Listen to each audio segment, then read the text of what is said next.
so if you could find your spot. Okay, can you hear me?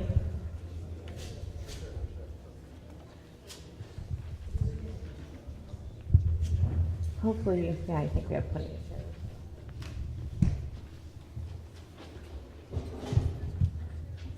Hi, everybody. Welcome tonight. I'm so glad you're here.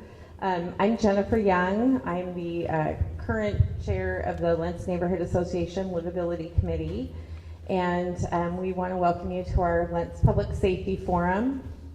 We want to thank our esteemed panelists. We'll introduce them all in a moment. And we want to thank you all for taking time out of your night to be here. I'd like to thank the Livability Committee. They worked really hard coordinating everything. Robert and Sue Yoki, Dan McElliott, Barbara Bader, Karma Crimmins, Autumn West, Katie Penna, Andrew Taylor Wilkins, thank you for filming. Robert Schultz, thank you for filming. I know I'm probably forgetting someone. I also would like to acknowledge our public safety chair, JoLynn Cooper-Nearing, was going to be the moderator tonight, and she had a medical issue and she could not be here, so we wish her well. So I'm filling in a lot of her stuff, and I hope I do it justice. I'd also like to thank Kelly School for lending us the space and Rebecca Binford for coordinating this. The purpose of this event, we did a pretty big town hall event, livability event last year with the mayor's office, and we focused on a host of livability issues. We touched on crime, public safety with that, but it was very broad. We had, I feel, and the committee felt, and the feedback we got from the public, that it was a really good event, and people really felt heard, and that they were learning ways that they could be involved in the community. And we wanted to narrow down a topic, a livability topic, and so people kept mentioning they were concerned about public safety and crime and Lentz. So we decided to make this a topic, and we devised some surveys to try to get feedback from people, and we did that. And that's why we're here. And also, we wanted to make it a solution-focused event where people could gather materials, they could learn who their partners in public safety are in the community, who to report things to. We wanted people to feel empowered and that they are a part of things and they're supported. So hopefully people will come away with that tonight. And let's see. So, we believe partnerships with agencies, knowing how to report concerns, advocacy is empowering, and community building. So the structure of the event, we're going to do just a brief PowerPoint, and I'm going to share some survey results with you. And then we're going to have our featured speakers. We're really excited about that, and an intro of our panelists. They're going to take the stage then, introduce themselves, talk about their program and scope of activities. We're going to have a short break. We're going to have a Q&A period. Everybody got a card. If you have any questions as you're listening, please write them down. We'll gather them at the break.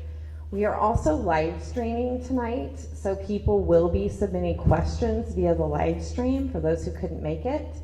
And so if you're listening at home on the live stream, you need to kind of keep it clean because of the YouTube stuff, and try to avoid comments and ask questions, because that's really what we want to gather. And then we're going to have tabling. So a lot of the agencies, people from the agencies brought materials, so we're hoping you can talk to people if you have follow-up questions. So that kind of explains the structure. We have a kind of a code of conduct that we did for the last town hall, and Barbara was going to just read that to you. We want everybody to be heard and listened to and respected. So there you go. Okay, here's the code of conduct. Be yourself, your best self. Assume good intentions from everybody. Listen respectfully. One mic, one diva. Step up, step back. Not sure what that means, actually. Use, use nonviolent language. Know that you and your participation are valued, most importantly. All right. So then I'm going to go to our slideshow. Can you hear me? Okay.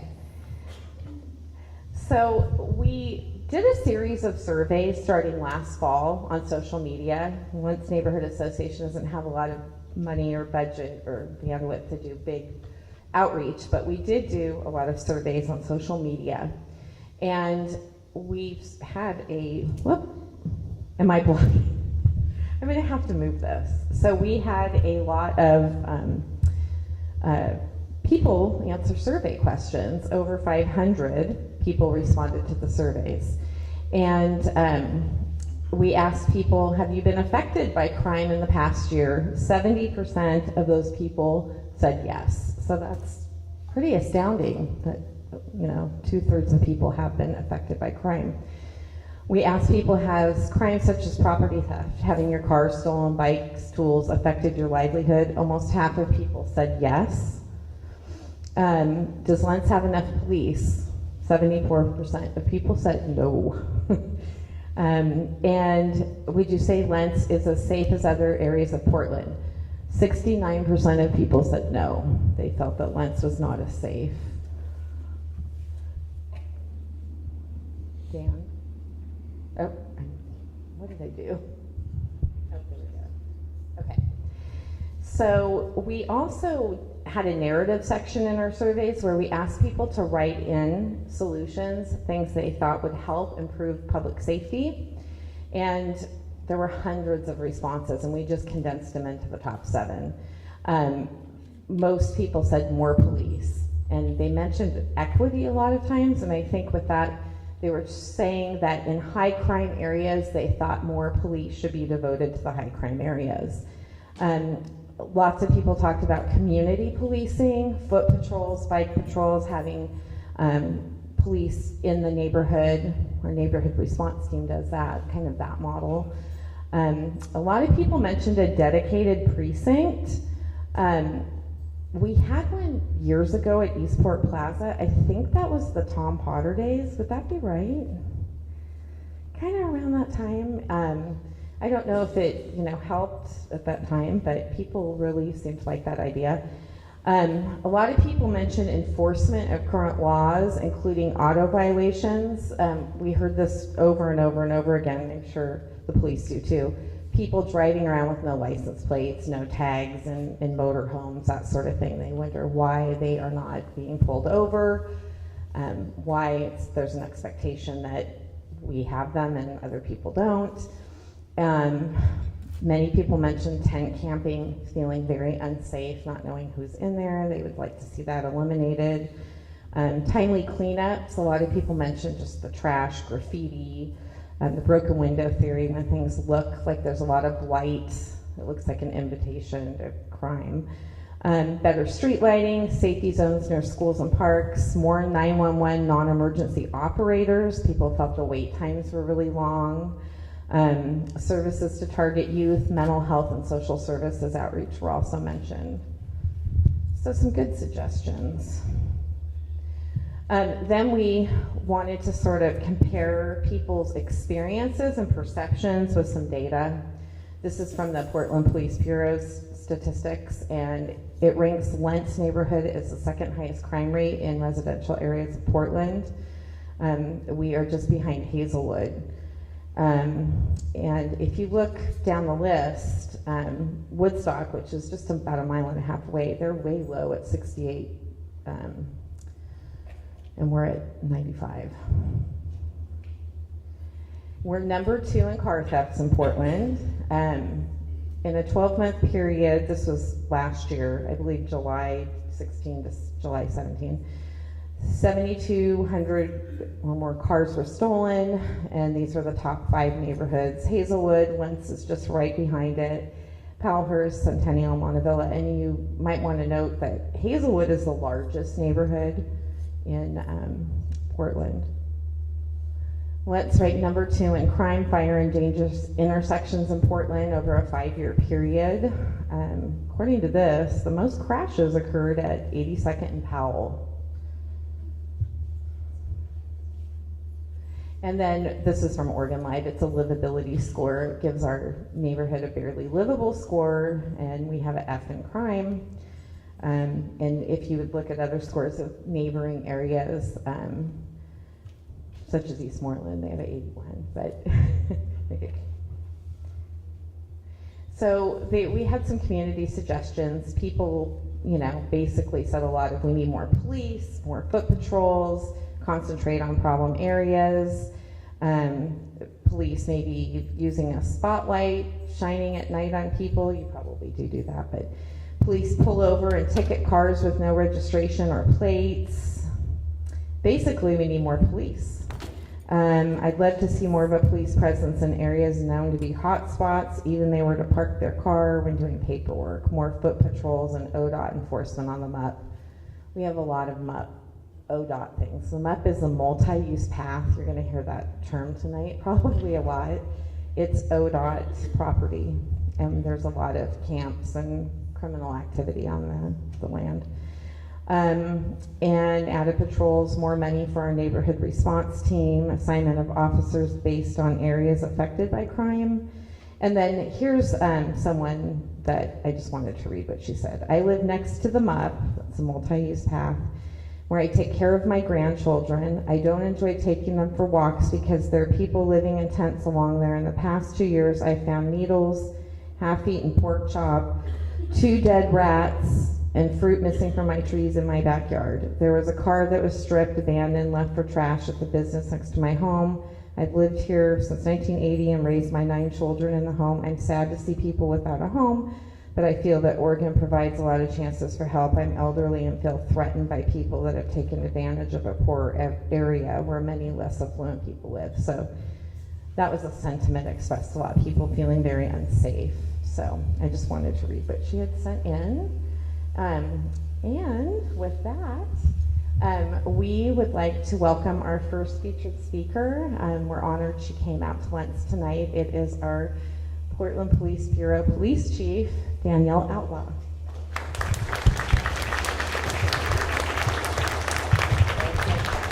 Sorry, good evening. I just want to first say, I knew I was coming tonight. I didn't know I would be asked to speak or say anything. So, which is fine. It's completely fine.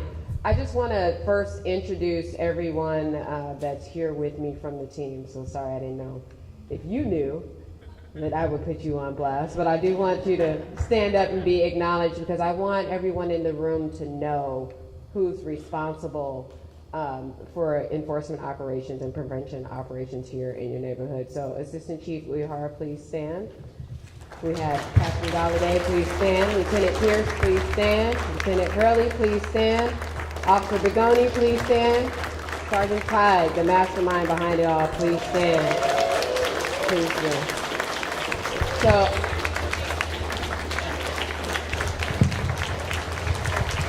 thank you. You didn't have to do the standing ovation thing, but I just wanted you to see who we are, and I want to publicly appreciate their presence here tonight as well. They didn't have to be here, but this really exemplifies how important the issues in this neighborhood are to each and every one of us, not just the chief. It's a shared sentiment, and I value your presence here, so thank you. I also, really quick, Chief Myers, you're not going to get away from me either. That's your fire chief back there.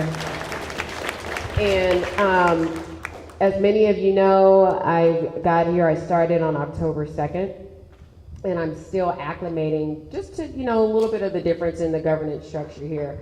And this is the first time I share with the chief, this is the first time that police and fire really aren't under the same umbrella.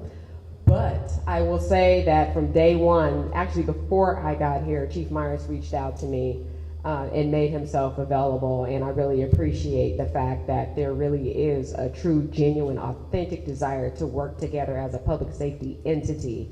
Everything isn't a PPP thing. Sometimes it falls on fire, sometimes it falls on with our other partners, but as you can see from everybody here in the room, we're all willing to work together. And as your police chief, I think it's critical to be able to do that. If I don't have the answer for you within PPB, I'm more than happy to reach out and ask those who do have the answer. Can I get that slide deck? Can I? Okay. So I really would like to use tonight for myself and hopefully for everyone here from PPB as well. We'll provide some solutions or, some responses and answers to questions that you might have. You might have not have the answer for everything. I know you said you have some complaints for me. I don't get scared by complaints. Please bring them. I mean, this is the time to hear it. And if we walk into meetings with the expectation that everything is going to be nice and rosy, I don't think we're doing our job, right? We have to be able to hear some critical feedback and have some uncomfortable dialogue sometimes, and that's what we're here for. With that said, I noticed you mentioned something about community policing on here, and you wanted to hear a little bit from me about community policing and what that means to me and to us as an agency. I'll start off by saying this isn't anything that you might hear us mention at a community meeting as far as what community policing is. It's not new. It's not a brand new concept, and in fact, it's not something that PPB has not already done and embraced. It's important for us to know, we talk about staffing, and I appreciate, that's why I asked for the slide deck. I appreciate hearing what the survey results gleaned, because I hear a lot about staffing. More officers, more visibility, and as time progresses, you'll see that in a budget ask, I asked for more funding so we can get more bodies. Why is that important? Not so we can oversaturate your neighborhood. I noticed that it said more police, but also equitable policing. That's huge because we don't want to over-police any particular neighborhood. It has to be done in a very intelligent way, an informed way, and that's how we utilize information to determine how we deploy our resources. But to make sure that it's fair and equitable and we're not over-policing certain neighborhoods, because we know that it's great people that live in some not so good neighborhoods sometimes. So I'm very cognizant of that. But one of the reasons why we're asking for more bodies is so we can have dedicated walking officers.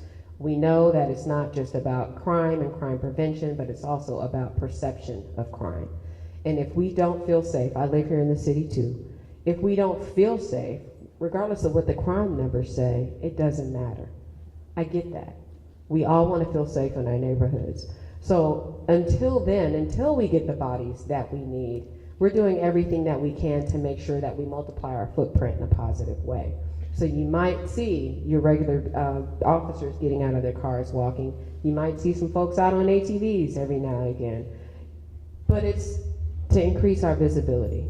It's not necessarily that we have more officers, but it's so we can cover more areas in ways that we haven't been able to do before. So I just ask that you please bear with us as we continue to grow and we continue to sit down and listen to what the actual concerns are. It's easy for us to say, well, we think your problems are this, but truly, you're the ones to tell us what your priorities and what your needs are.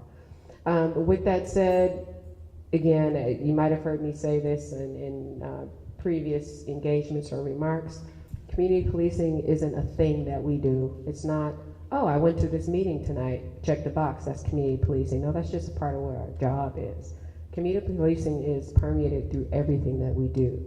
And it's used to make sure that those who we promote, those who we put in valuable and very influential positions within the department, it doesn't necessarily have to include rank. It's all making sure that those people that we put in those positions fully embrace what it means to be a part of the community. And every police officer is a community policing officer. Every community policing officer it's not a special unit. So I just want to make sure that, even though we're creating, hopefully, more walking units so we can get out there and be more visible, that doesn't mean that only that sole group of people can be a community policing officer. Anybody should be able to stand here and say what I'm saying to you today. So again, I'm happy to answer any questions that you have about that later, but it's not a program, it's a philosophy. It's how we treat people. It's to ensure that you have a voice. It's to make sure that we're not dominating meetings and doing all the talking. We're listening and we're coming back with meaningful solutions. It's making sure that you're shown respect. It's making sure that we're fair and objective. and it's making sure that we're neutral in all of these engagements. So again, please say things that you might think that we might not be comfortable with, but that's what we're here for. And lastly, again, I know it's hard on a weeknight to come out after a very long day, so that tells me that you're extremely committed and dedicated to this neighborhood, and I just want to ensure you that you'll get the same dedication and commitment from us as well. And I look forward to answering any questions that you have later. Thank you.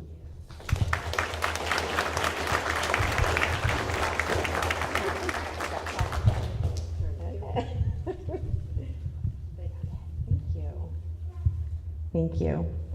Okay, I'd like to next welcome our featured speaker, Sergeant Randy Teig. He is the neighborhood response team lead. Would that be correct?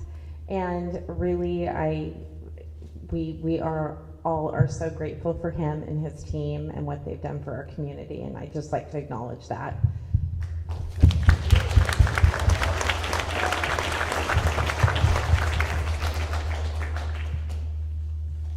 So I brought stats and all kinds of stuff.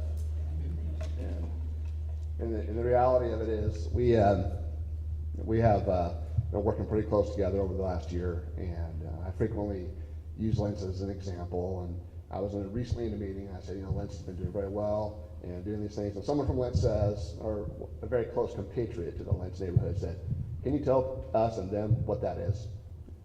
And what that is the organization and the engagement has improved down here just over the year, and it's about this a credible outflow of information that's usable for me and usable for all of us at the, thank you, usable for all of us. Normally I'm loud enough, I don't need this. But that's very important to me, that's very important to you, and I always talk about as a neighborhood that if we can get past the hysteria of what we just saw and get into the facts and those things that I can do to help you, that is so helpful. And if we can push out a message that is positive, not fearful, that's very positive. And that's how I quantify what Lentz has done over the last year. And I think we all know that we don't have agreement sometimes, and there's groups of people in Lentz that have different ideas about different things, but when it's all said and done, that positive push forward is what we're looking for. And I really appreciate the work that you've done in the organizing. And those that got to know me over the years, I've worked very closely with a lot of people, and you know that I've always promised you I'll be truthful and direct and try to tell you the facts as I know them. And in some circumstances, I may be a little extra factful. And if I'm extra factful toward anybody, you need to continue to be patient with me and just continue to engage me. Don't be afraid to engage me, because one day I blew it. So that's my encouragement for there. But the things that are really working down here now, I think Lentz Park was a difficult area last year, and we got together and we agreed that that is a social center. That is where our children play. That is by our school. That is where our baseball teams play. That's where our kids play soccer. That's an important place. It's a gathering place. And it became immediately apparent to me that the police couldn't do it. And there's just no way we could do it.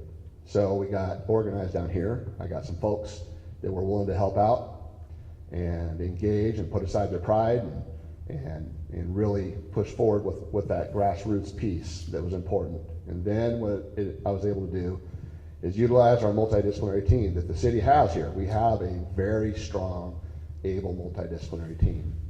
And what it was Parks Bureau, and it was PBOT, and it was the police, and it was the Lentz Neighborhood Association and some of their friends. And we were able to secure that little piece of ground so now it's safe. And it's going to be a lot of work to keep that safe, and we got to be vigilant. And I know I have gotten one or two phone calls about the MUP, and a few emails about the MUP. So, while I'm here, I always take the opportunity to tell you, if I don't have to scroll down, I'll read your email. If I have to, I'm going to delete it. So, but we've been really, our command has been focusing on this our ability to engage, because when we're out, many of you have seen my team out there, and you stop and you talk to us. And what we hear from you that day can change what we do that day. And that piece, I started calling them impromptu community meetings. And it's when we're out rolling, you feel like you can approach this. That's pretty solid stuff for me. And I really appreciate that you can approach, you can ask, sometimes criticize. It doesn't happen that often, but that's good. And we can change our trajectory sometimes. And right now, the MUP is the challenge. That's a challenge for us. There's a lot of issues there. We're working with ODOT, and a lot of positive things are happening there. ODOT's a huge, I don't want to steal Ted's thunder, but it's a huge organization that has to do things the same way everywhere. So that's a complication that we're working on, and we're getting very close to fixing a lot of these big obstacles. So that's a very encouraging piece that you're going to see and enjoy in the not so far off future. So the other part of that is our command has put a priority on the ATV missions. I think that a lot of people here appreciate those. They appreciate seeing your cops where you can walk up and talk to them. I like the ATV because the amount of terrain we got to cover out here in the East is fairly substantial. And it enables us to get out and talk to you, to go into your parks, watch a soccer game or two, maybe steal a little pickles game here and there. But it gets us out there so we can actually talk to people, and we're still mobile enough to where when people run from us, we can catch them, because I'm not as spry as I used to be. But I've done a lot of work out there. It's a huge priority for our command. And so the good news is we are certifying 16 more ATV operators. So out of our 104 deployable officers, 16, that'll give us about 25 ATV operators. We purchased new gear, and we're going to get some more ATVs, and you're going to see more of that. So that's a very positive piece for us.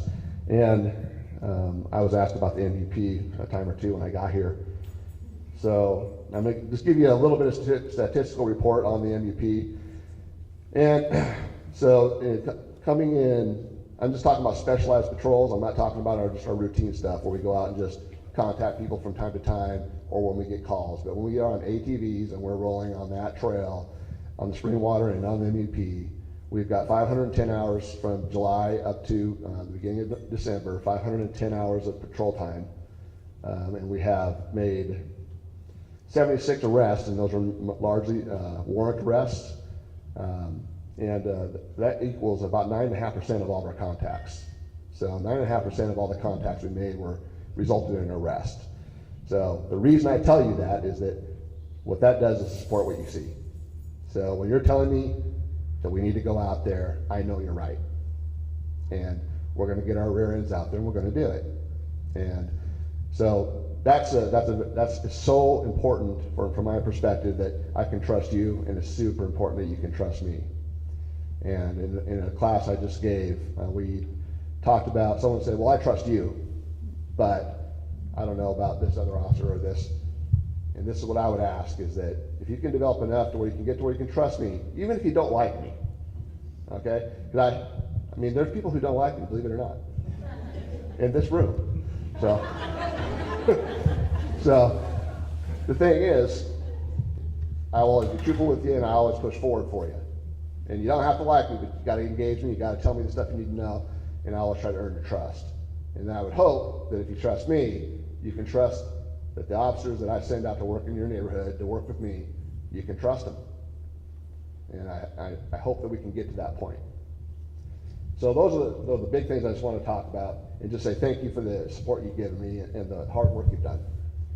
And I am going to hit just real quick on the vacant houses, which I know makes people crazy.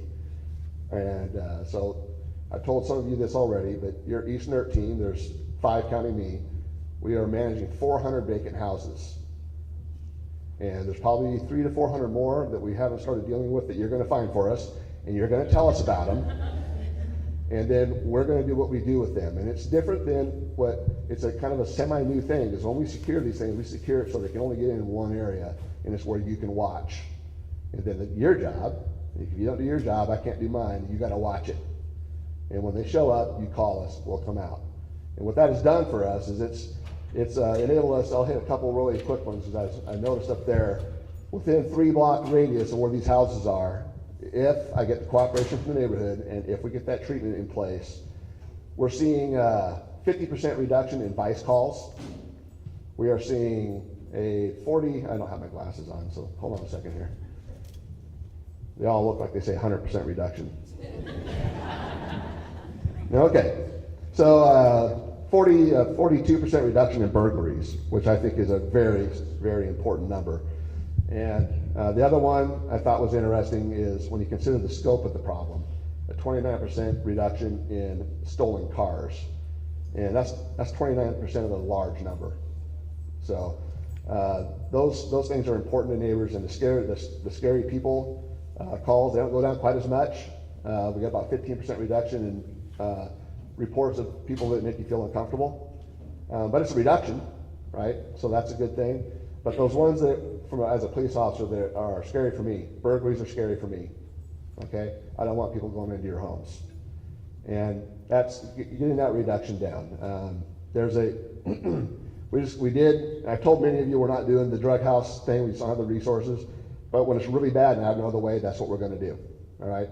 So we took off a drug house up on the MUP, and when we did it, the 30 tents that were within walking distance, that went away. So as we're moving forward, we're learning what to do. And with the information that we get, it's literally just I get accurate, constant information. And I know that some people probably think they're pestering me, but they're not. And sometimes I'll call and ask for advice on what to do because they're mad as hell. And I would prefer that you call and ask for advice before you go crazy and call Channel 2. You can call Channel 2. I'm not saying you can't. But maybe I could put a little bit of ice on that sore before you call. So it's not productive, I'm just saying. So this is keep up the good work, guys. I think Lentz is better, you know. We've gotten some of these motorhomes out of here that were causing problems. I think if we had 1,000 of them, you had 500 of them right here. And it was really a high concentration. So I guess today I want to tell you that I know that you're not exaggerating. I know that the problems you've reported are real. And I know that you stopped reporting because you were completely overwhelmed and didn't think we were coming. Well, we're here, we're coming, we're working on getting better at it. So just keep calling. You can send me hate mail too, that's fine. And keep the voicemails, the phone number, and where you live if you could, that'd be great.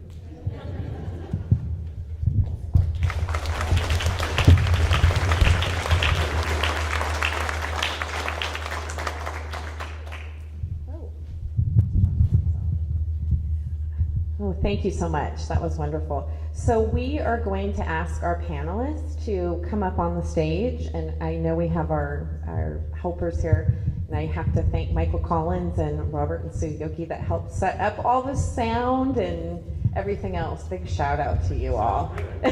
Thank you. It does sound fun.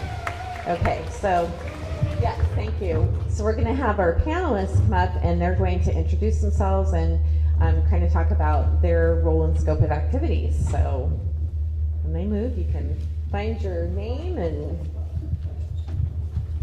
Anybody else have their name out?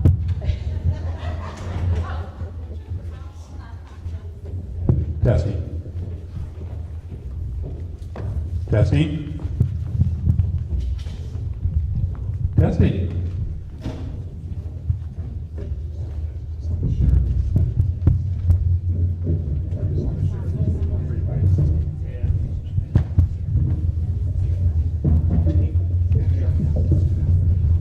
You can configure it however you want if you don't have enough room. I was just trying to.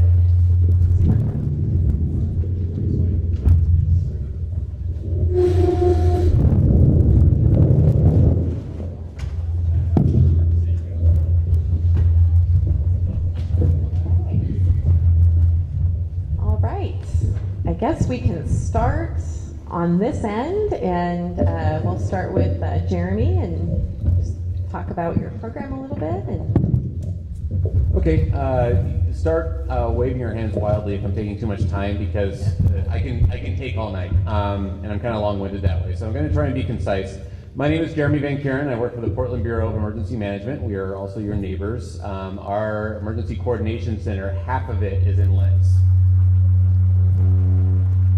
How do I stop that?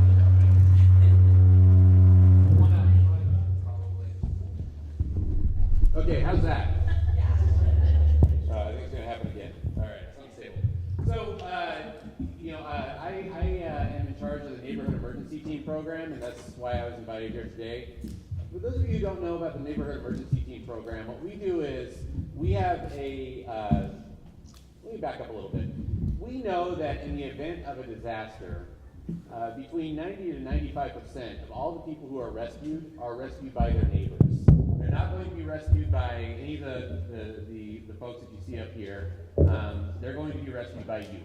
And the purpose of the Neighborhood Emergency Team program is to provide neighbors with the training that they would need in order to respond in the aftermath of a major disaster safely and effectively.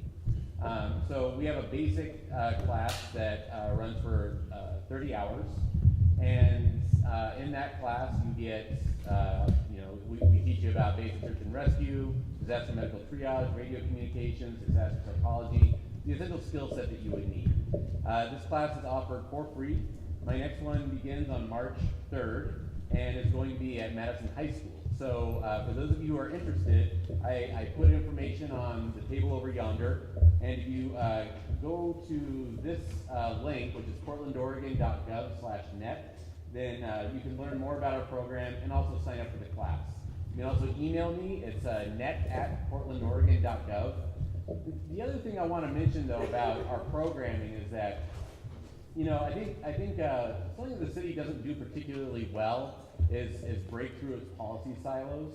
So the challenge I want to make here is that, when we take the basic net training, folks organize themselves into neighborhood-based teams, and the idea of what we're trying to cultivate is this notion of community resilience. And so I want to encourage folks to get involved in that, not just to be prepared for a major disaster, but also because a community that is better prepared also is less vulnerable, for example, to crime or community health issues.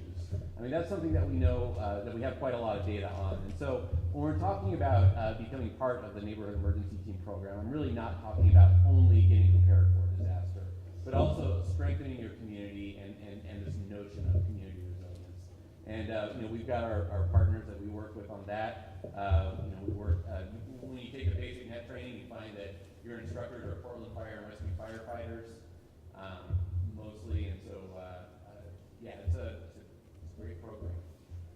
And I hope that's a great introduction. I don't want to be too long.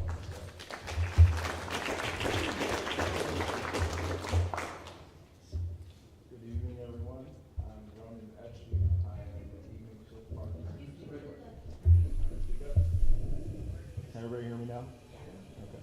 I'm Ronan Etchley. I'm the evening shift supervisor for the Park Ranger program, and I'm also in charge of our community outreach and engagement initiative. Currently oversee 11 park rangers assigned to the evening shift.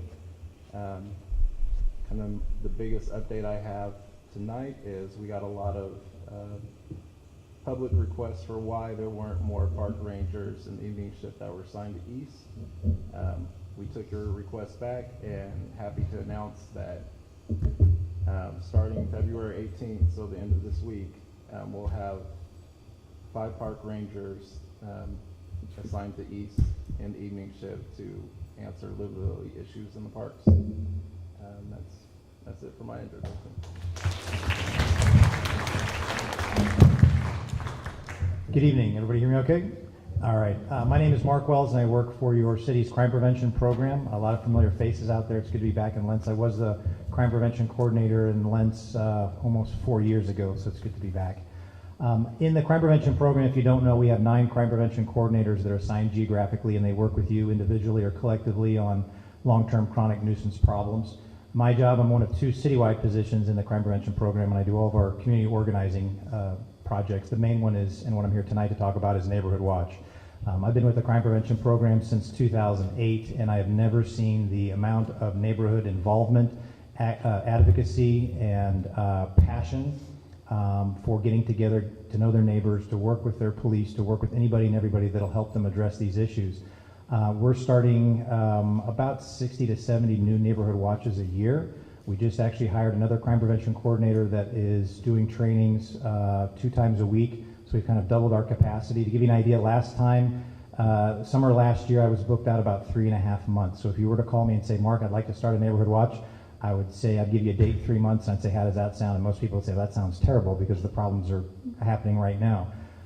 So just like you heard from Chief Outlaw is the capacity and how we're doing that. There's a huge need that neighbors want to get involved. I believe passionately in Neighborhood Watch. I love my job. I can't stand crime and what it does. But I've gone to many, many communities. We have 10 active neighborhood watches here in Lentz. And after the meeting, please come see me. I have a bunch of information. We keep our Neighborhood Watch program by design very simple. We have very few rules and regulations. Vigilantes do not apply. If you want to get into that kind of line of work, this is not for you. Neighborhood Watch is completely non-confrontational, observe and report only.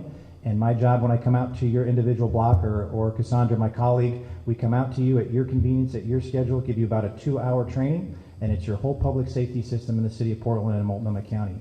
Our job is to make sure you know how to work with your neighbors and how to be the safest and most active participant in your public safety system. It all starts with you individually and on your block. We, the city, and I have no problems telling people, we are absolutely dependent on you getting involved and safely making those phone calls. And I've had a lot of neighborhoods that people were not going to their park, were not walking at night. And by simply getting everybody together, sharing contact information, we do a lot of work with our net partners. We've added about a 10-minute discussion on neighborhood resilience, and our goal is to build the most connected, resilient, strong neighborhood, and the byproduct of that is crime reduction. And Neighborhood Watch has turned into, I'll be very honest with you, as much about therapy and a bunch of people getting together and venting. And luckily, they don't usually shoot the messenger, that's me, but I do work for the city, so occasionally I get a couple shots, and that's okay. But when neighbors get together and find out that they have other neighbors that are stressed about these issues and put their heads together, more times than not, they find solutions, and it really, really works. So again, I'll hush up, because just like Jeremy, I could talk about this stuff all night long. Please come see me, and I'd be more than happy to start a Neighborhood Watch on your block or just get you connected with your crime prevention program. Thank you for coming out.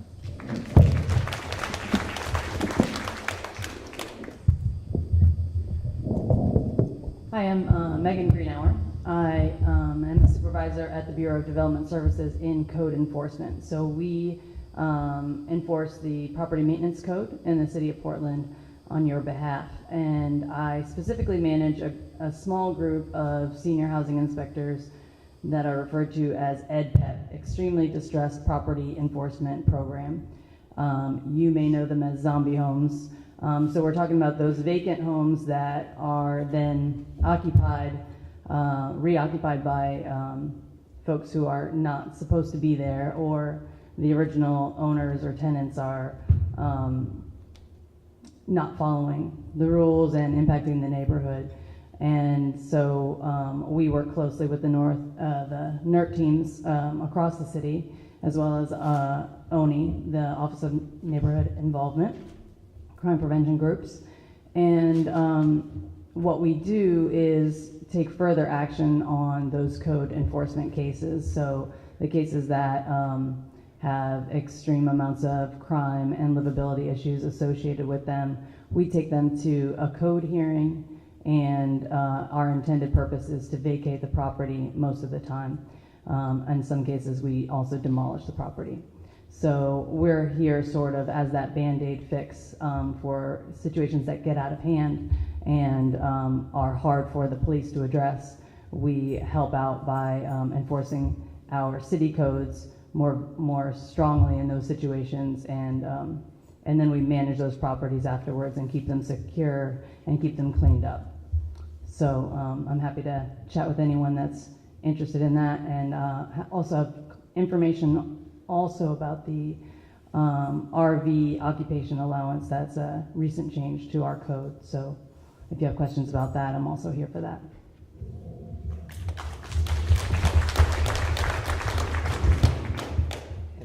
Can everyone hear me? Okay. Hi, everyone. My name is Hayden Miller. I am the Constituent Relations Liaison for Multnomah County Commissioner Jessica Vega Peterson, who represents Lentz.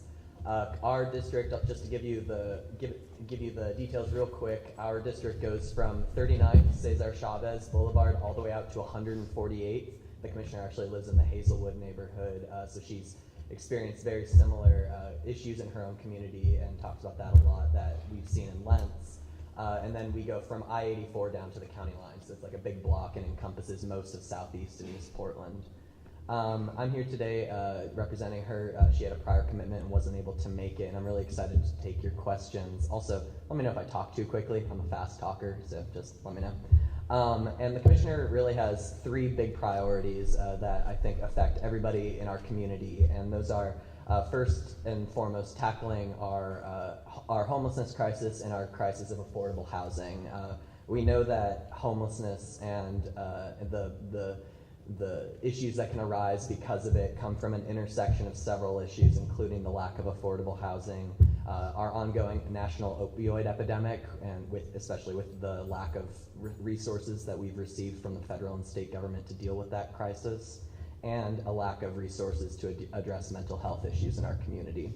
And so that ranges from dealing with the immediate crisis of people who are forced to sleep on our streets at night, on a night like tonight when it's very cold, to also tackling those upstream issues such as the lack of affordable housing. We're also very interested in looking for constant opportunities to address the opioid crisis that we're seeing in our communities. I'm sure, I walk down the sidewalks, I see needles myself. I'm sure everybody here has seen needles on the side of the ground, and we pick up millions of needles every year, and the fact is it's not enough. We need more resources, and so we're constantly looking for opportunities to do everything we can to help those who are struggling with addiction. And finally, the commissioner is very active in several transportation decision-making bodies. I think that all these issues I was talking about a minute ago, especially around affordable housing, also relate to access to transit and access to affordable transportation options. And so we're committed to looking for solutions to increase transit equity in our community as well.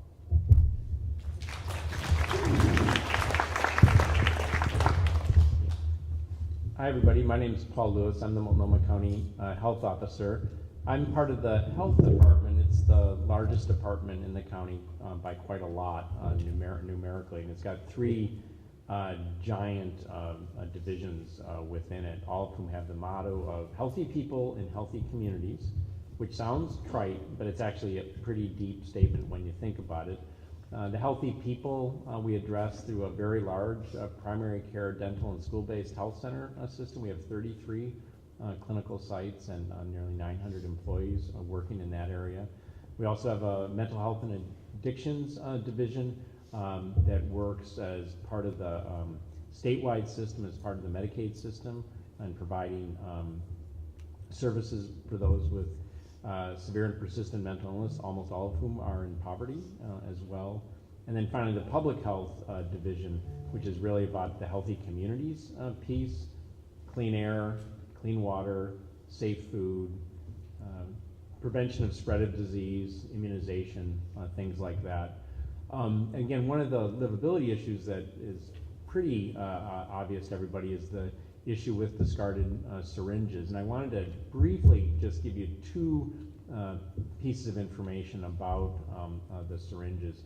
If you go in the Wayback Machine to 1989, when the HIV epidemic was raging and there was no known treatment, and it was basically a sort of 2-year death sentence, the county with its partners began a syringe exchange program with the intention of limiting the spread of HIV through exchanging of blood through needles. It's been very effective. We have an extremely low rate of HIV infection among those who inject drugs. And it's part of a bigger idea called harm reduction, which is that when people who suffer from this chronic disease, it's not a moral failing, it's a chronic disease that we're all susceptible to, engage with people they trust about getting safe supplies. They also can engage around other ways of getting back toward health, engaging in treatment, getting services, trying to get housed, etc. The other important thing about that program is that it's a syringe exchange program. So it's not just a syringe handout program, it's an exchange.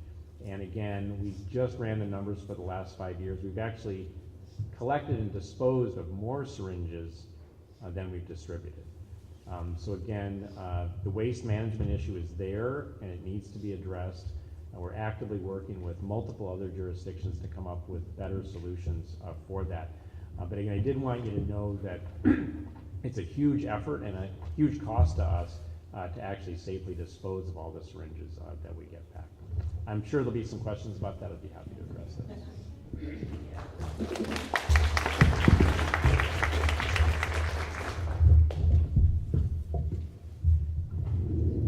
Good evening. My name is Ted Miller with ODOT. I manage the maintenance and operations. Okay. Manage maintenance and operations for Region 1. That encompasses all 4 counties in the Portland metro area. And I was just going to kind of give you a little overview, but I'll kind of echo what Randy said at the beginning of his intro. We do welcome emails, phone calls. I would say probably a lot of you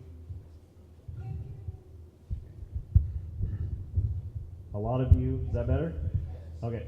A lot of you are familiar with Ask ODOT. That's probably the best way to get any information that we need. That puts it on a 5-day response, and you'll hear back just as fast. But I am accustomed to getting emails myself and taking phone calls. I know that I get emails from a few of you. I don't know all of you, but I've spoken to some of you in the past. I'll give you a quick overview of some things that we're doing and have been doing recently.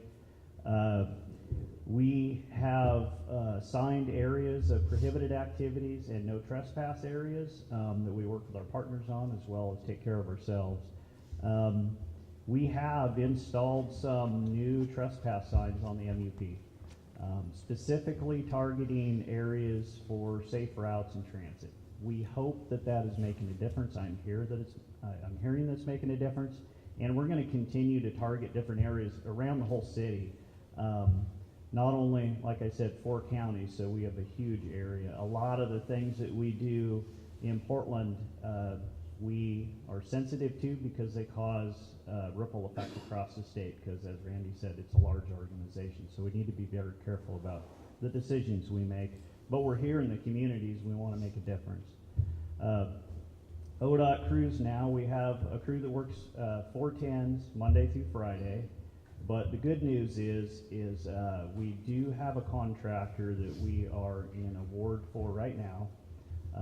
We are going to start a training program in February and train them through the month of March. They'll be specifically for the east side working on the MUP along the I-205 corridor, all the interchanges from I-5 to 84 and out to Troutdale. We think that that's going to be a big benefit. I think it'll get us out there quicker. I think we'll be able to post faster, and through that process we're going to be making sure that that new contractor is meeting with law enforcement agencies and with the city crews that do cleanups, and make sure that they are working together, and as much as we can working properties together to get personal property cleanups done as efficiently as we can, to try to keep from what typically happens is they come back. We clean one night, they're back the next night. So we hope that will be a positive thing and help out. ODOT does communicate with the city. We send our posting dates through the PDX Reporter website that you all have access as well too, to try to make sure that we're communicating with the city so they can get out and do any social service type stuff with the camps that are on ODOT land. A few facts. Region 1 altogether, we're at about 8 to 1 million so far in 2017, but with our new program, we've about 1.2 to 1.4 million in increase in budget just for the Portland metro area. So we're increasing the funds. We're looking for different ways to have positive effects in your neighborhoods. I would say in 2017, ODOT cleaned up 778 personal property cleanups. So that's just personal property cleanups. There's a lot of camps within those cleanups, and I would say probably almost nearing 1,000. The difference between the 800 and 1,000 are the people that we can encourage to move on ourselves when we ask them to move, and that's what we do when we go, is we ask them to move.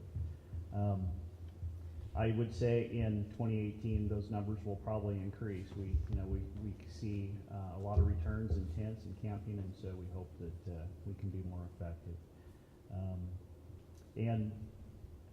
Just happy to be here tonight. Happy to take questions, and I'll have some information for you all at the back table after the questions.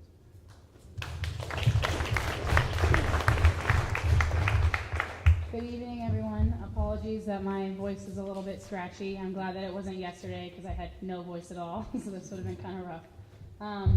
So my name is Sarah P. Allen, and am I doing it? Here, should I go this way? Okay. My name is Sarah P. Allen, and I work for Mayor Wheeler as his policy advisor. And one of my portfolio areas that I oversee particularly is livability, and is obviously my biggest priority. And so looking at a large kind of overview of what Mayor Wheeler's priorities are and what he ran on and what we've continued to push for, similar to Commissioner Vega Peterson, is 1, housing affordability, 2, working on homelessness, which is obviously intersected, but also intersects with our partners at the county with mental health and addiction and getting the wraparound services we know that a lot of folks need. And 3, really staffing up and getting to the full community policing model that we know that we all need and can see the need within the city. So without going into kind of all those, I'll talk just about kind of what I've been working on and what we've kind of accomplished in this last year, especially as we've seen and heard from you all. And I want to say thank you to Jennifer for inviting us, of course, and that Lentz has been one of the best partners for our office in terms of really understanding what's out on the ground. And so that's why we've understood and gone from increasing the funding, as Ted's talking, and being able to listen to people, from addressing, the more problematic camps that particularly we see in Lentz, along with the RVs and whatnot, but going from cleaning like 10 camps to now like 40 to 50, and being able to have that flexibility through the one point of contact system that Randy's talked about, and that we all, I know many of you use, and hopefully please continue to use, because that's how we're able to then be able to respond, as we're complaint driven. So it's really important, and I know it's frustrating, and I feel that too, but it's really important to continue to report that and trust your partners and trust that we do hear you and are there, and so please continue to do that. So that's with the cleanups, and then also in terms of police resources and staffing. Randy talked about the ATVs, and we've been working really hard, particularly with our partners in East, to be able to get the resources and advocate for the resources at City Council, that we really are seeing this need, and that this is some of the top priorities, especially for out in East County. And so during the fall bump, being able to advocate for police overhire and get more staffing towards that was a big win. Can you hear me still? Oh, okay. And then going into the next budget cycle will be a top priority of the mayor's, and I really encourage all of you to continue to advocate across with all of the county and the city commissioners about what your priorities are, as we're hearing from Lentz. And I know that many of them, as they came out last year, also saw that importance. And I think, and I hope, as Randy said, that over the last year we can really see that there is kind of a turn and an understanding of where residents are at, and seeing that this is a top priority. And so, but continue to use your voices, continue to talk to us, and whether you're angry or not, it's important for us to hear and to know, and continue to keep it there. So there's the camp cleanups, the working with police on funding, the community caretaking tows, which Randy was a huge engineer on, but we are to help support that program. And we'll continue to have challenges around, as lots fill up with the amount of RVs we have, having to figure out how to dispose of those, but that's why you have us here, so we can try and figure that out for you, right? So working on that, and then looking forward to the future, again, looking for continue the sustainability of funding for our ability to address it. It's expensive to be able to continually go and help with the trash mitigation and all of those pieces, but that this is really important for residents, and that this impacts both the people that are in camps as well as the people that are being influenced outside of it. So continuing that funding, looking at and partnering with the DA over here on chronic nuisance and seeing what we can do around that to address a lot of these issues, particularly with the houses that we know are really challenging and just bug folks and are highly unsafe in a lot of cases. And continuing to work with supporting the police around staffing level again. And then we have a great bill that's in the legislature right now to create an intergovernmental agreement with ODOT so that the city can, as we have kind of more the flexibility, and as Ted said, they do, it's statewide, it's much harder for them to be as flexible as we can be with addressing kind of different camps. So hopefully that'll pass this week. So a lot of work there. So yeah, and we've really appreciated ODOT's collaboration and work on that, and feeling very positive about where we're going to be there. And again, looking at the different ways that we can think about beyond just kind of moving camps or whatnot, how can we decrease the impact that's happening in terms of getting trash and putting more funds into that, as well as the talking about syringes and mitigation of those, and talking about more disposal boxes. And I know there's lots of work that can be done as partnership with you all in terms of those ideas, and I've heard a lot of good ideas out of Lentz already on how to kind of mitigate or help each other as neighbors, both with people that are housed and unhoused, and understanding that everyone's story is different and needing to address that individually. So I'll stop there because I can go on for ages because I do this every day. So I'll pass it on.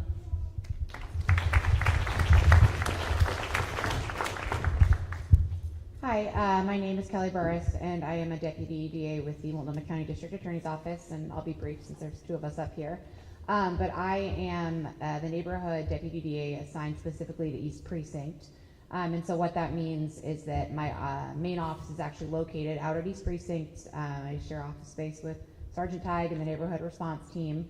And I get a chance to work more closely with law enforcement, with East Precinct officers and the neighborhood response team on livability issues, on crimes impacting the community they serve.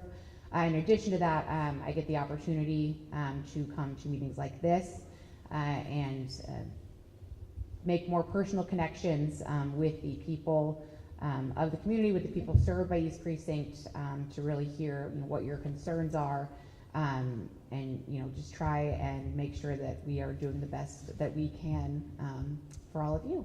So. Thanks, Kelly.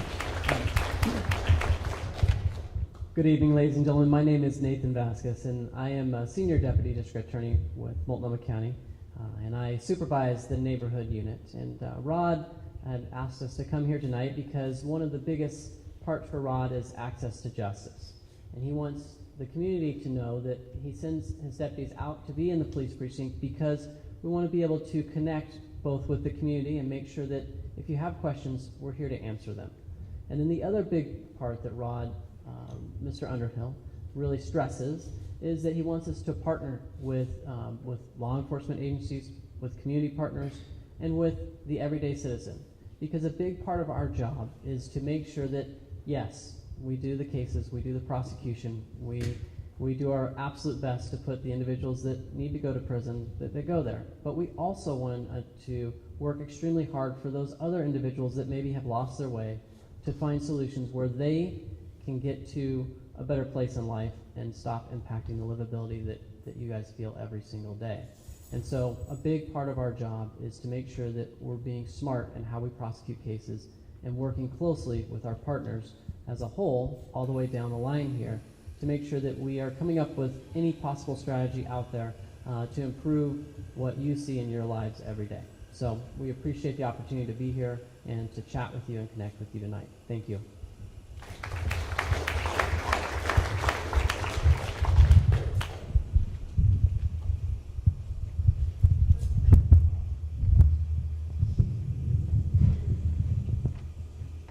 Okay, Okay, we're going to take just a couple minute break, and then we're going to go into I'm going to click Q&A questions for our panel, and we'll start that.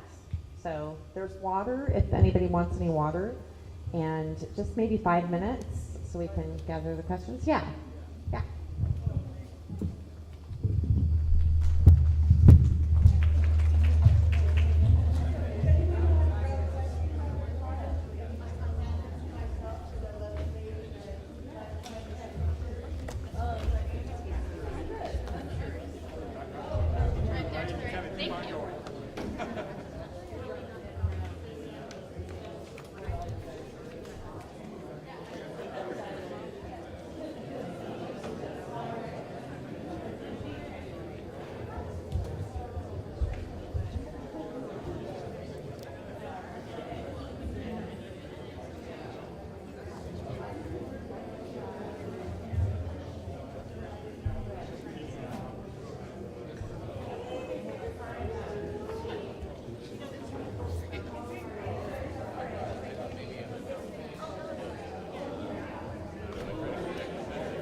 Trying to see what's under your beard.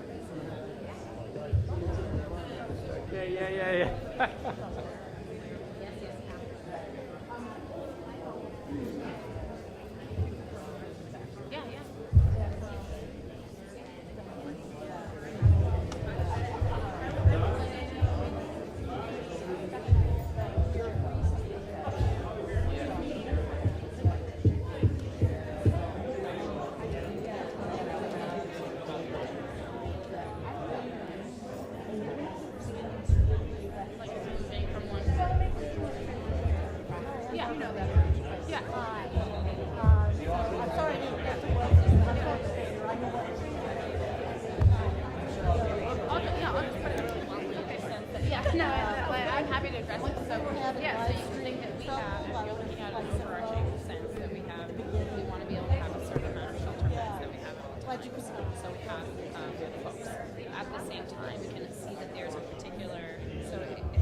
time, we also want to be like we're putting shelters in places that we see where there is a high amount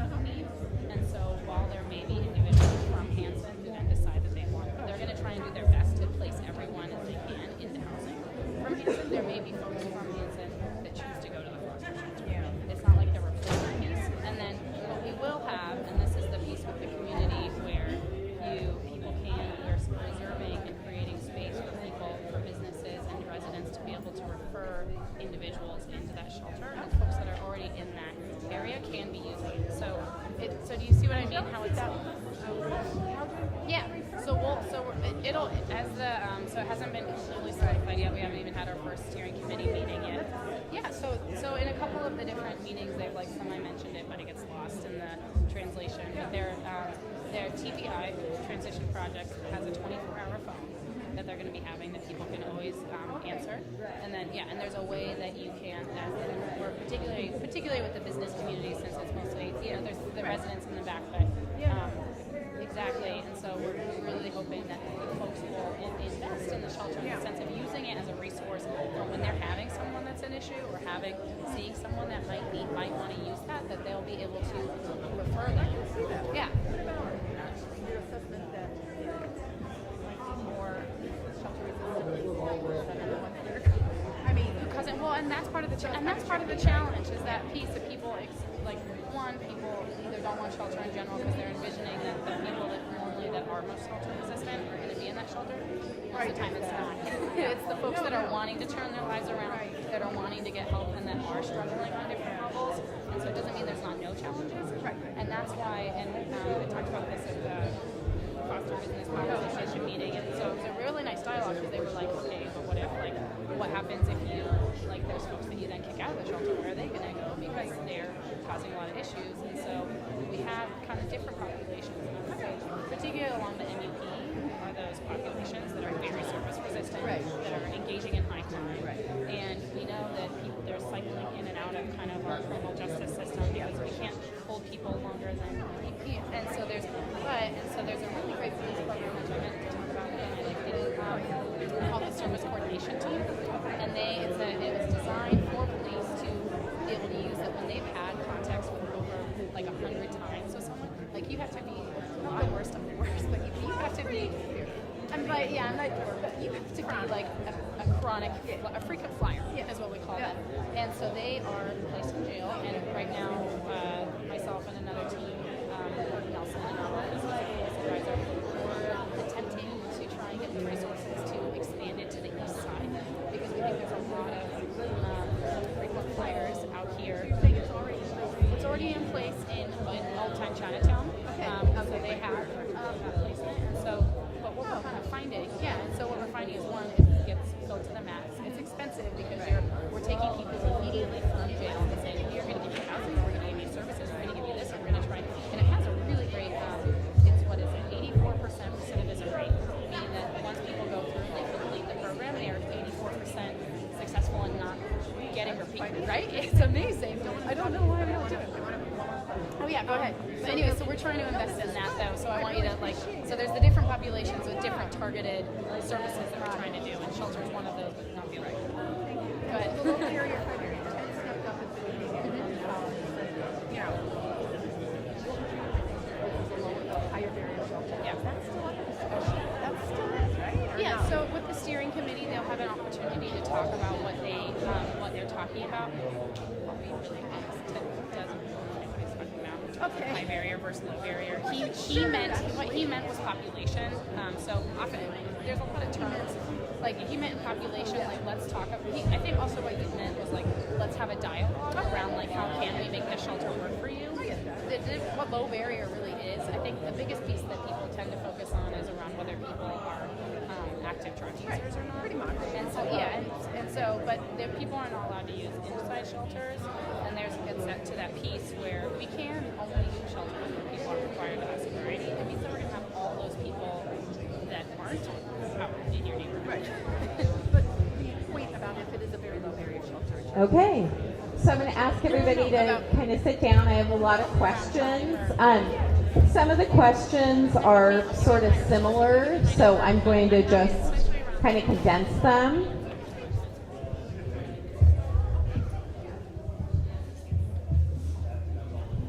Okay. Wait for everybody to sit down.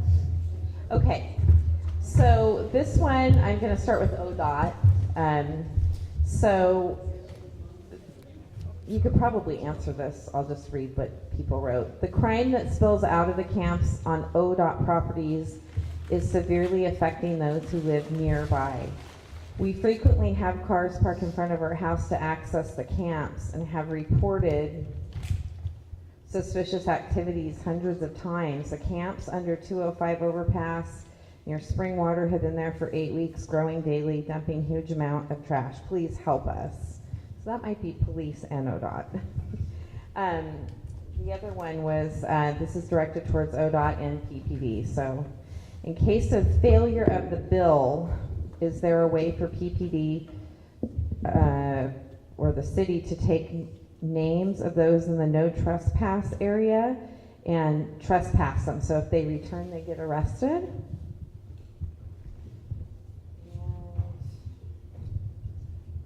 Please explain why it's so difficult for ODOT and police to sweep camps. Okay, those are the ODOT questions. I'll start with the first one. For us, it really comes down to cycle time. So I think as far as cleaning up camps, getting there quicker, better, faster, the best we can. I think when we get our contractor on board in March, we're going to job shadow them for about a month, and then they're going to work 5 days a week. That's what they're going to concentrate on as a path. I think if we can get the cycle times up and coordinate with law enforcement on that, and making sure that we're, the city knows when we post, they know if it's a 10 to 19 day notice or a 24 hour to 7 day notice. If it's area trespass, we can get at them faster, and I think just working on better coordination will get us there and make it better. So if the bill doesn't pass, do you think is that you're just going to rely on the program you're starting? Yeah, we'll just continue to do what we're doing today, and we'll keep partnering and trying to improve in every area we can, and working with the community and making sure that we're trying to get there as fast as we can with the resources we have.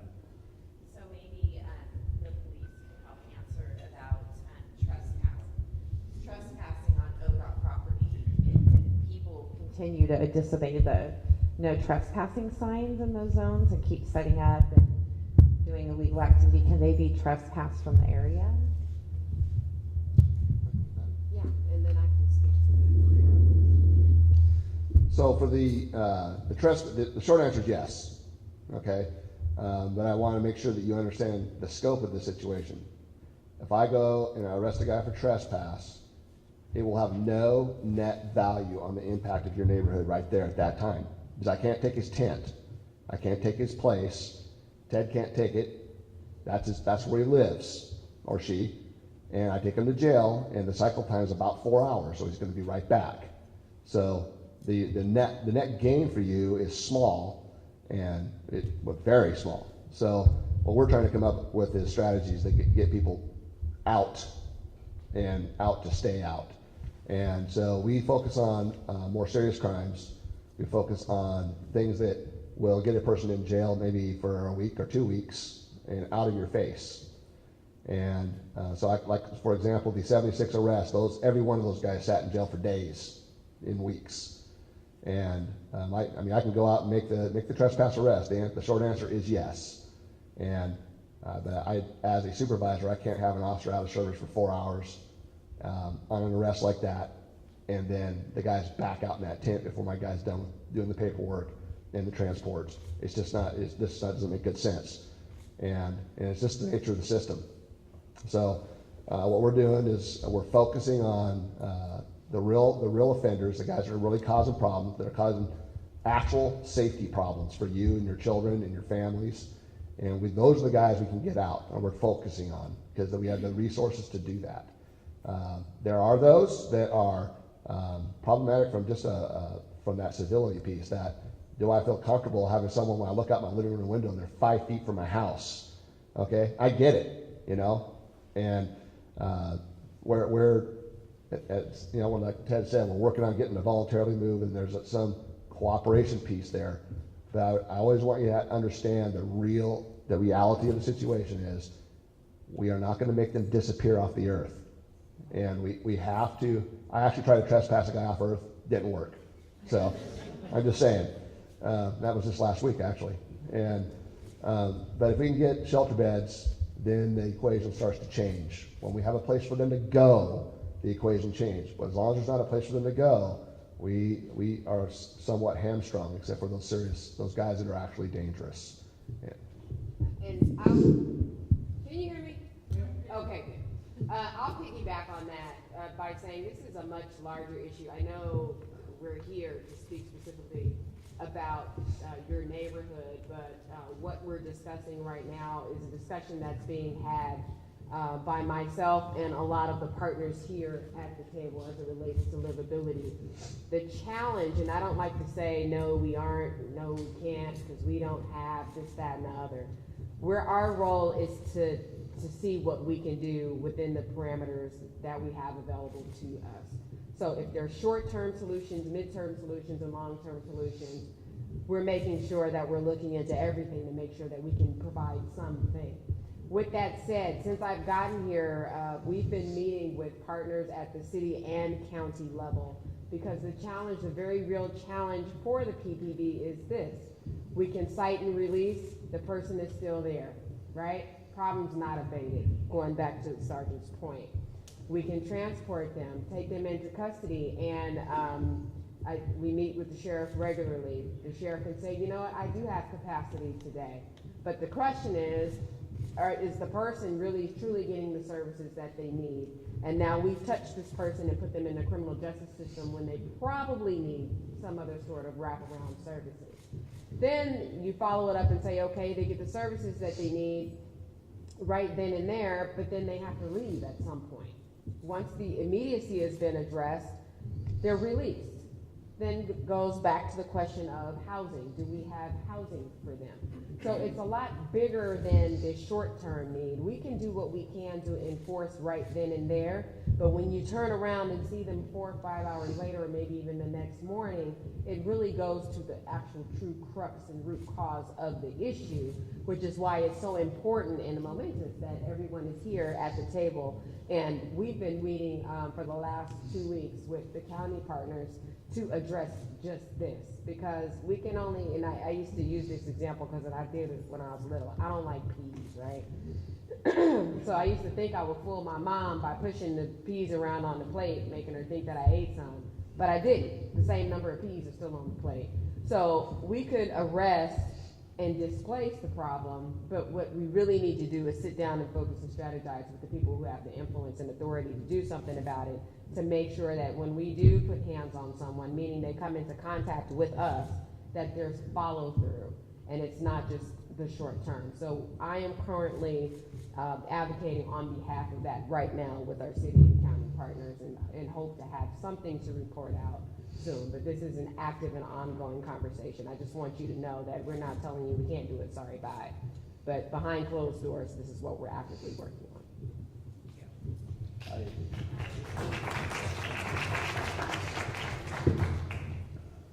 I did want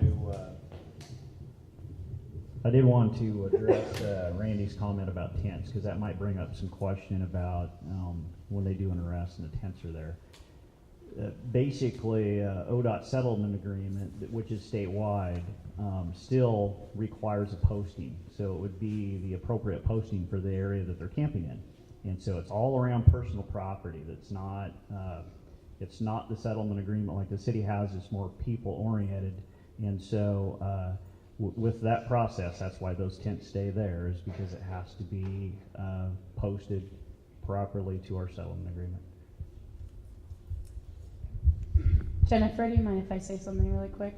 I just wanted to second what Chief Outlaw said in terms of looking again at the really big factors of what leads into a lot of the reasons of what we're seeing, particularly around livability, and know that the county and the city are working day and night in terms of those bigger structural issues that we're seeing in terms of housing, as well as with the mental health and addiction again, and that we're seeing a collapse of over years and time these systems. And so it's important to not only advocate, we don't only advocate just for further funding for police, but also for housing. And our community passed the housing bond, and we're trying to get the shovels in the ground as fast as possible, as well as putting more money than we ever have before into homeless services to address kind of, again, people falling into that trap in the first place. So I just wanted to say that as well. So it's important to advocate for all of those things because they're all interconnected. Thank you. There were a few questions along this line, and kind of goes off this. Is there a plan for dealing with campers or homeless folks that are service resistant, that just do not want to go into any services, want to remain out there? Is there a plan to, I mean, how do you address that? Because that, I mean, especially in our community, we see a lot of service resistant people. Randy, you want to take it from the police end, and then I'll take it from the policy end? Yes. So the servant resistant piece, again, we go back and they got to have a place to go. And I've been serving the Multnomah County, this community, for 30 years. And I've been in the capacity of this assignment since 2012. And I have a fairly good feeling about the people who don't want my help. And, but we have to have a place for the people who want help to go, and we need a bed for them to go. Because as long as the argument can be made that there's no bed, then we're on our heels until we can get adequate housing, get adequate treatment, and get, so we have, I can tell you the name of one person who is completely, we got him a house and he walked out, doesn't want it, all right? So the day will come, and I told this person, when the day comes, I'm going to come and get you. And because I know that it's frustrating for you, and I hear this, I've heard the phrase, I know 3 homeless guys and the rest are service resistant. I've heard it over and over and over. But I would encourage you to realize, though, is that a person can become not service resistant at any time, and that paradigm can change. And that's why we continually stay engaged. That's why we work with social services to keep that ball rolling. Because one day a person just says, I'm done. Okay, I have a family member who did life on the installment plan. Okay, he was a regular customer of the Department of Corrections in Washington, and one day he said, "That's it," and he hasn't gone back in 10 years. So I don't know. I can't tell you when that service resistant person is going to not be service resistant. I think I got a good feel for who, at least in your precinct, in your neighborhood, who they are, and I can assure you that we are paying attention. And as far as the plan, when we got the beds, we'll have more power and strength to deal with those criminals who are living outside. Okay, differentiating from people who are homeless, because there are people out there that are genuinely homeless and have problems, and then there are people who are criminals inside houses and other criminals outside houses, and we're not confusing the group. Okay, and that's what I encourage you to do, is don't lose your patience. It's easy to say, but don't lose your patience, because you don't want to make a mistake, and it's just important not to make a mistake. So you have to trust us a little bit. I want you to have a safe neighborhood. I really do. The chief really does. I worked with that man back there for 23 years. He does. So have faith that when the beds are there, we'll have a plan from a law enforcement perspective. What if they keep coming faster and faster? That's what seems to happen. It seems that way, but what you're dealing with is displacement. The number's not growing. Okay? I feel pretty confident telling you the number's not growing. I know that we've discussed the pocket where you live and the pocket where he lives, and in fact, he was the first person I talked to when I walked in the door. And you are experiencing displacement. What you're experiencing is another neighborhood's victory. Okay? So on this time, we got to have a place for them to go. It's just that simple. Whether they go there or not, we got to have a place for them to go. Okay, thank you. So there's 4 of these, I guess, directed to the DA's office. How can we change laws on car theft? I guess a lot of people have been touched by that. How can we get DA to prosecute for things such as car theft? Yeah, it says, seriously, I get a ticket for going 20 miles per hour, but you won't arrest a car thief. Lots of those.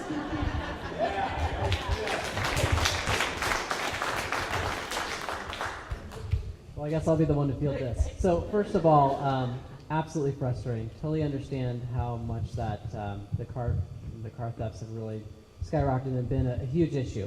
And so one thing that the district attorney's office has encountered is that there were some unfortunate court rulings that kind of really affected our ability to successfully prosecute some of the auto theft cases.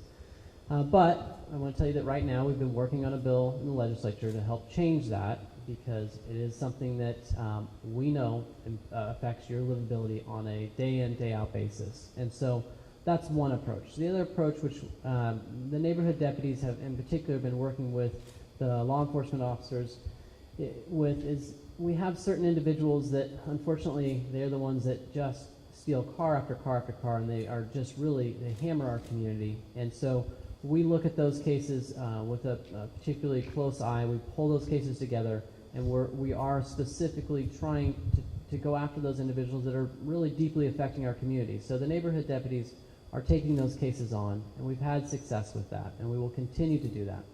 And then finally, one thing is that, as the chief alluded to earlier, we've been working across the board with Multnomah County Sheriff's Office, with Portland Police, with anyone that will engage with us, and they have been fantastic partners in this, and talking about coming back to some of the tactics that we've used in the past to really target auto theft and really work on how do we address this kind of growing problem in our community. So it's something that I can say, absolutely hear your frustration, and we are actively engaged with the partners and with the cases to deal with it.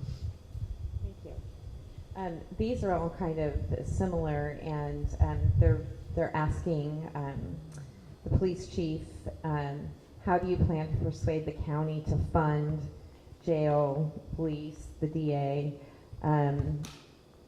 Do we need more jail space to deal with people? Because someone said they heard at a recent meeting the jail was full. What can we do to affect change at the county level? How can we convince Kafori to support us rather than make decisions without us? So, yeah, I think that's a sentiment that we keep hearing. Chief Outlaw, how do you intend on expediting and hiring? So it seems we have a common theme. We need jail beds, we need jail space, we need to have county commissioners that hear us, that were really affected by crime, and we need police officers. So are there ways that we can help influence, or you can help influence that? My first response was, I'll let them know. Great. I can't speak for them, but I will say I'm encouraged. Actually, a couple hours before coming here, had a meeting with Chair Kafori. That was my meeting prior to this one. I am encouraged by the level of dialogue that I've had with partners, and I've been very frank. We had a very frank dialogue today. So I know she's giving me, she's looking at me like, yeah, okay. No, it's okay. I mean, that's why I don't play poker, because my face gives away everything too. But with that said, I'm saying I'm encouraged by the fact that, and I know I said this earlier, that those who need to be at the table to make some of these decisions, we are having very difficult conversations regarding this. And I understand what their positions might have been before, but I think the criticality has reached such a level where it's very clear we can no longer sit back, and I think you alluded to, it took about 10 years to get where we are.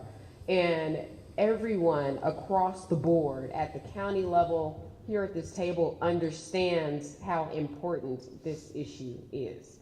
So it's no longer, no one has the ability anymore to sit back and say, yeah, we know, but one day, or okay. The sense of urgency is up here. And I've been that little at everyone's ankle saying, hey, remember us, it's not just a PVV thing, we need help in this.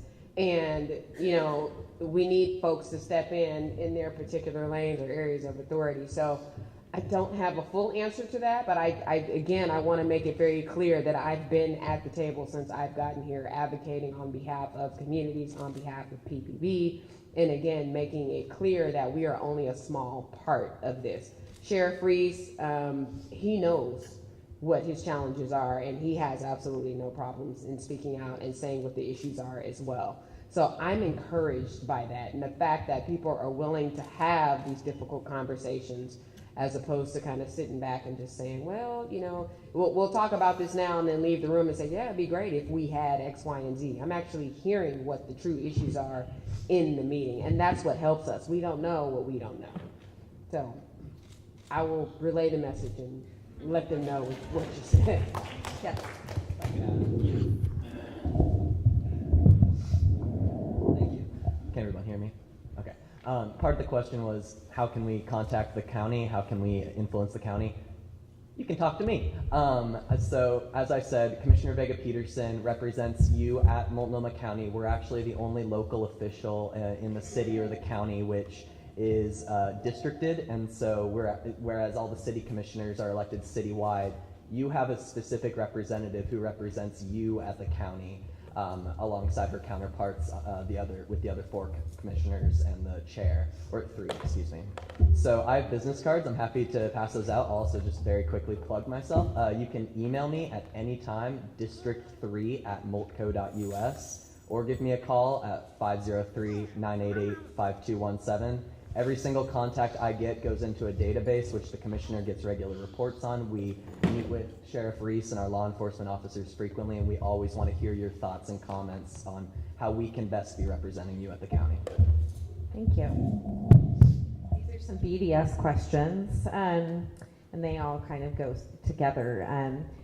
How are BDS tasks ranked? For example, if you get a call about a cracked pavement in front of someone's house, but several calls about a zombie house, do you deprioritize the sidewalk and address the zombie house? Can we implement a zombie house program like they have in Spokane? I don't even know if you know what that is. I don't.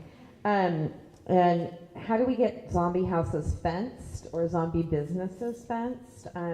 We have a lot of businesses in Lentz that are, the business owners just have left, and people are doing a lot of illegal things there and squatting in them. 2 houses recently caught fire and they're burned out, but people still go in them. So I guess the priority, how do you prioritize and get the fencing and that sort of thing? And then Sure, thanks. The way we prioritize those different types of violations is that they actually exist as different types of cases. So your sidewalk is actually addressed by PBOT, for instance. But if you have a neighbor with a lot of trash and debris, that might be a different inspector than a housing violation type of case, like a fire damage. So because we have different groups that investigate and cite those violations, they are dealt with differently.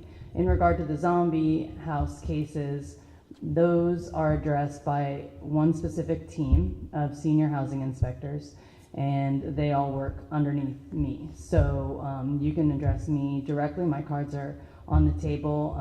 We do address all of those types of complaints by complaint basis. So specifically, I will tell you that the more information we have about the zombie homes, the more information that you share, your neighbors share, that the police share with us, the more we will prioritize that case.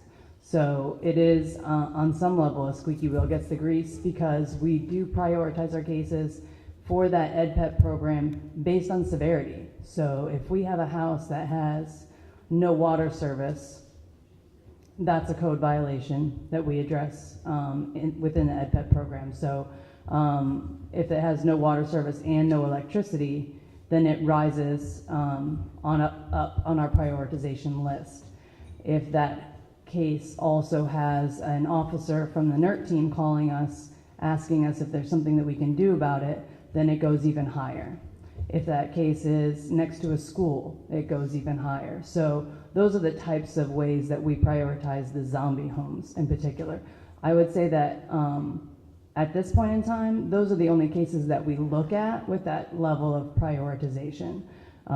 We will be moving more into prioritizing some of the more extreme rental home cases that are coming up, but at this point in time, we're really only addressing the zombie homes in that way of saying, okay, this is the most serious, we're going to actually act on this today. So each one of those 4 senior housing inspectors that manages a district in the city prioritizes their district and takes the top case to hearing, and then they move on to the next one. So so it just, you may find, and it's similar, I know, with your calls to the police, where yourselves and your neighbors may decrease your calls after a time and because nothing is happening. But I would encourage you to continue to call your housing inspector for that reason, because none of these cases is something that we snap our fingers and do something about immediately. The whole process of taking away someone's right to their privacy and their right to be in the home, whether they own it or whether they're just occupying it, that process of taking their rights away and the owner's rights to manage their property, that's a legal process, right? So we have to take it to a hearing. We have to create the documentation that allows us to do that. And then we have to obtain warrants to go onto the property and arrange contractors and all those things. So there's a lot of moving pieces that are required, which is why each inspector can only take one case at a time to hearing. But meanwhile, they're managing all of their other caseload.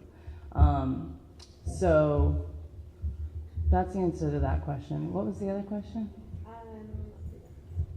Like fencing, Oh, the fencing. like businesses that are attracting, can you do that and then build them or put liens on the property, or how? I know some of the zombie houses were fenced around schools. We're doing that more now. So is that once again prioritized by calling, by? It is, to be honest. I mean, typically, under normal circumstances, we don't typically fence, so it's sort of a new thing. Okay. We would normally have to have a hearing order, have taken the case to hearing in order to get the right to put up a fence. But there have been cases that, based on the severity of the situation, we have gone and put up a fence, a temporary fence, utilizing our contractors. And so that's a more rare case, and it needs to be pretty severe because of the We had it happen by the park and the school and places like that. So on the zombie houses, that's easier for us to do. Okay. Yeah. Okay, great. Just one thing I'd like to clarify for people. So there's 2 kind of houses you're dealing with out there. There's the house that's been vacated for whatever reason. Someone died or someone thought they were being foreclosed on. That's a different animal than an EdPEP house, which is probably occupied by either someone legally or someone we can't prove shouldn't be there. So there's it's a way different thing. It's a different animal. So if you are experiencing a vacant house that there's just squatters going in and out of there, you need to call me. You need to send me an email, and we'll take steps to secure that location, because we are doing it from a public safety perspective. So we have different rules by which we work in order to secure the safety of the public. And when we secure them, we board them from the inside. We use, as someone once said, they have to bring a whole bunch of batteries to open up one of our houses. So so just don't get those confused. There's the one that's occupied that is technically a legal tenant that's not being a good neighbor or can't be, depending on their circumstances. And then there's the one that's been vacated for a foreclosure or whatever, and we can contact banks and those kinds of people to facilitate that. So needles, a couple of questions. The best way to report needles, like in the park, was when, and also dispose of them. Regarding needle exchanges, I was told by them that they are not requiring exchanges, and this person is repeatedly filing piles of 30 plus in loads. I guess what to do with those? So, a couple of things. So at the back there, straight back, there's flyers. There's a half sheet on safe disposal. When I moved from Northwest to Southeast Portland, the first weekend at the park, that's what I found was the yellow, orange caps, right? You can see them from far away. I had 3 little kids, so again, it was not the greatest move-in experience. So I feel, you know, that distress that whether parents or grandparents get around that. As far as getting rid of them, I'm told by our staff there's a lot of very good citizens around that do get rid of things. That's exactly what I did in my neighborhood. Is you get rid of it safely. Again, the sheets explains if you can get some tongs, great. Put them in a hard plastic bottle, etc. Bigger piles. I don't know whether someone from the city wants to take that on. If it's more of a camp cleanup kind of situation. As far as the exchange goes, again, it's an exchange. That is the name of it. People bring in the things, they're counted, and then they get that same amount back along with some other supplies. The one exception to that is that people can get like a starter kit with 10 syringes. There are other programs too where they can get needles. So Right. The county and a subcontractor outside in run a sort of coordinated thing where we keep track of everything, you know, literally. We know how many went out, how many came in, how many new people there are, how many old people there are, et cetera. There are aware of other groups not associated with the county that do some things, and I can't comment on whether those are exchanges or giveaways. A couple of hands went up back there. I'm happy to take the questions if you want to moderate them. Okay, we're also going to. Okay. Okay, great. So, this seemed like a good question before I'm just going to have everybody, if you have further questions, we're not going to get to all these, it's almost 9. I want everybody to have a chance to talk and ask your question personally and get some information. But somebody wrote, there's a program called the LEAD program in Seattle, which pairs an officer with a case manager. People are given immediate choice of going to jail or treatment. When does LEAD come to Lentz? Does anybody know about this program? That's our okay. So yes, there is the LEAD program. It's currently only, it's in Old Town, downtown area. The downtown core is where it's currently in effect, and it is based on a program out of Seattle. We have one of our deputy DAs, Andrew Sherwood, in our drug unit is actually specifically assigned to it. And it's still kind of in the early stages, but it's I believe it stands for law enforcement assisted diversion.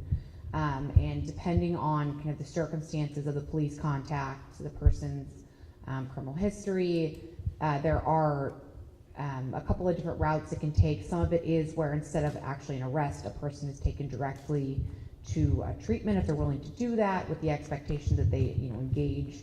And then there's also, I think, another tier where that involves kind of almost a pretrial diversion, right, as opposed to somebody being convicted of something. And again, it is modeled after a program in Seattle. It's still kind of in the early stages. And I think Seattle, it's still a newer program up there, but so far they think that it is making a difference. In a positive direction. They've had success in getting people into treatments and addressing their needs, quite frankly, with their substance abuse. And then similarly, this isn't LEAD, but the DA's office also has what is called the Treatment First program, which deals with drug charges as well, that again, depending on somebody's criminal history, depending on the circumstances, the quantity, of the arrest, they're given an opportunity for treatment, and if they're successful, for maybe a reduction from a felony to a misdemeanor and things like that. So there are a number of programs that the DA's office has currently that are aimed towards both treatment for those that need it, but accountability as well. So, are there plans to expand diversion beds, programs like this in the near future? Yes. So I can actually answer that question because I just was in a meeting with Rod. And so right now, LEAD has been a pilot project over this last year, looking at how Seattle's model, and actually I was also recently in Seattle, heard from them, and they also had tried this as a pilot project in a certain area and are looking at how do they expand it and bring it up to scale, because they are seeing significant recidivism rates, which is exactly what we're talking about in terms of how do we encourage people at every step of the way when they're ready to stop being as service resistant to be able to access services. And so there is plans to try and expand it again, and to be able to train more officers and to work with the DA at this time. It's going to take some time with where we're at and making sure we're doing it right, because we don't want to do it too quickly and then overextend with our service providers and whatnot. But the eventual plan is trying to, again, do that same kind of thing. And I also wanted to put in a quick plug for the service coordination team, if anyone knows what that is. But the Police Bureau actually has this as part of their behavioral health unit, and it's a program that's designed kind of similar to LEAD, but a little bit different in the way that it's trying to address your frequent flyers of folks who are coming in and out of the system that have like 100+ police contacts in a given time, and they are given a kind of a choice to get into housing and have treatment and whatnot, and the Police Bureau runs that. And I won't go too into it because I know there's other stuff, but we're trying to look and try and expand that to East too. So I just wanted to say that too. All right, well, we are going to kind of close and let people go to the tables where there's lots of information. And maybe if you have a quick question for someone that didn't get answered, please see them at their table. They're all labeled. And I want to thank you all for coming. Thank our panel. It's great. Thank you so much. We really appreciate all you do.